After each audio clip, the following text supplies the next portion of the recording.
Creating a DIY sensory board for your baby is a fun and rewarding project that can provide endless entertainment and developmental benefits. If you're looking for a creative way to engage your little one, here's how you can make your own sensory board at home. First, gather your materials. You'll need a sturdy board as your base. Something like a wooden board or a large piece of cardboard works well.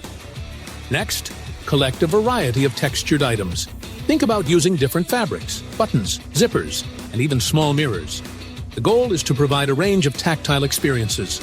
Once you have your materials, plan the layout of your sensory board. Arrange the items in a way that encourages exploration. You might want to group similar textures together or mix them up for a more varied experience. Use strong adhesive or a staple gun to securely attach each item to the board. Safety is key, so ensure all items are firmly attached and that there are no sharp edges or small parts that could pose a choking hazard.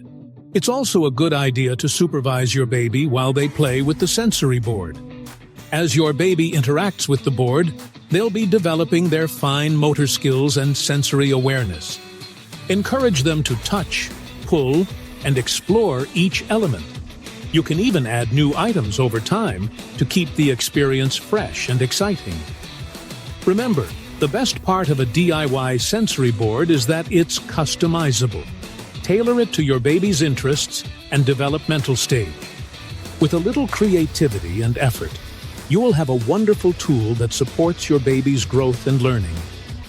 Creating a sensory board is not only a great way to bond with your baby, but also a fantastic opportunity to watch them discover the world around them.